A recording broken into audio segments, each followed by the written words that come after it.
So why do we need to rotate the crops? There are two main reasons for crop rotation. The first reason is to preserve the fertility of the soil, which can be divided into 5 different categories. The first category is nutrient demand. All plants need certain nutrients from the soil to grow. However, not all plants need the same amount of different nutrients. For instance, the amount of phosphorus that is removed per acre is 7 times as much for sugar beets as it is for beans, and still twice as much as it is for potatoes. On top of this, most plants have different rooting depths, because of which some crops are able to reach nutrients that would otherwise be unreachable.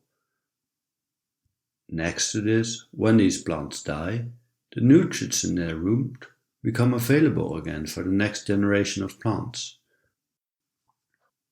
Apart from the nutrients that become available again, some plants, especially grass-like species, tend to have a high root density and can thereby raise the amount of organic matter in the soil, often also improving the water retainability and the soil structure.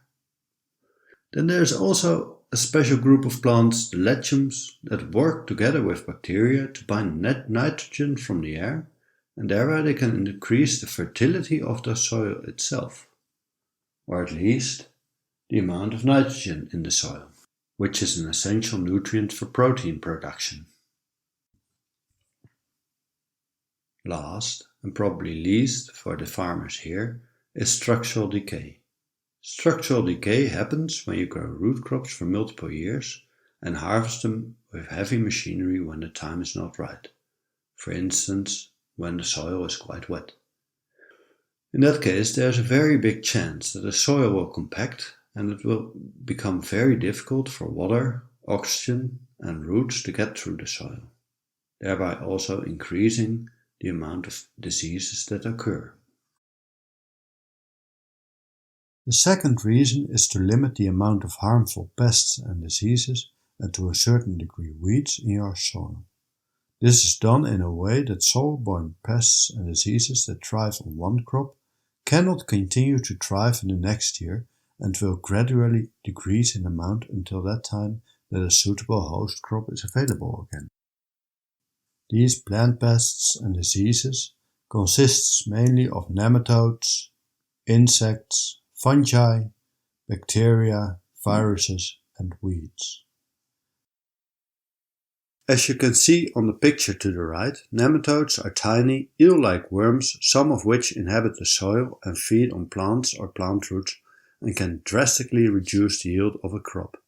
These nematodes are generally very immobile and mostly spread by physical means, such as when you harvest the plants, when you till the soil or use infected plant material. Once they infect the plant though, they can quickly increase in numbers by producing large numbers of eggs which can reside in the soil for years to come. The picture below shows the potato cyst nematode, which is visible by the naked eye when their bodies are filled with eggs. Because of this immobility, crop rotation can be a very efficient tool in controlling nematodes.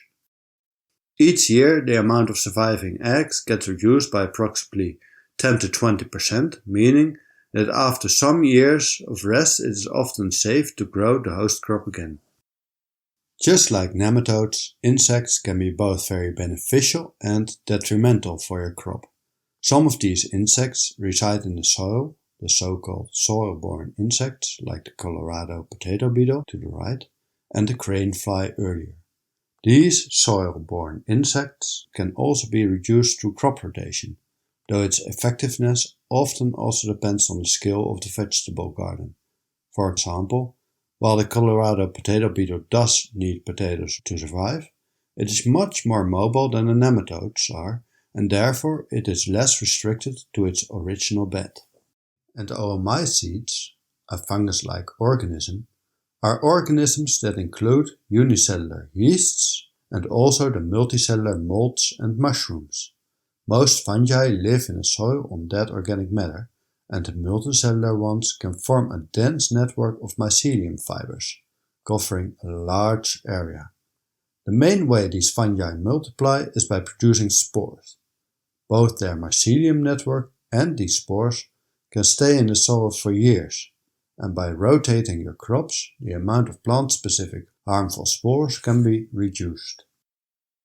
Bacteria are single-celled organisms, some of which can, like fungi, survive in leftover plant material, in seeds, in the soil, or in association with a perennial host plant. Though bacteria cause less economic damage than the other previously mentioned diseases or pests can, the damage can still be extensive. It might be coincidence, but most bacteria diseases that I know are especially harmful during the storage of plant products. Arwenia, to the right, being one of them. As bacteria can survive on leftover plant materials, crop rotation can greatly reduce the amount of harmful bacteria present in your cropping system. Viruses are packages of genetic information that are mainly transmitted by physical means, such as using an infected knife or transmission via aphids and the like. As far as I know, there are no viruses that are greatly influenced by crop rotation, though removing infected plant material can certainly help limit the spread of viruses. I think every gardener knows weeds. They are quite visible to the naked eye. There's a difference between how weeds influence the crop rotation for professional farmers and the average gardener. I will elaborate more on this in the chapters to come. For most small vegetable gardens, however, some crops have a very dense foliage, like potato, while other crops have a more open foliage, like onions. Growing a dense crop can prevent weed seeds from germinating or limit their growth, while growing a more open crop can increase the visibility of the weeds, thereby making it easier to clean the soil. A second reason that weeds are important is because they can function as a host plant to many of the pest plants and diseases mentioned earlier. Black nightshade, for instance, is host to the same pests and diseases as potato is, because of which the effectiveness of a crop rotation can be greatly reduced. It can be concluded that crop rotation is a very important tool for the average farmer and gardener. In the sections to come, we will look at what considerations there are to be made when designing a crop rotation, and the principles of a crop rotation scheme will be discussed.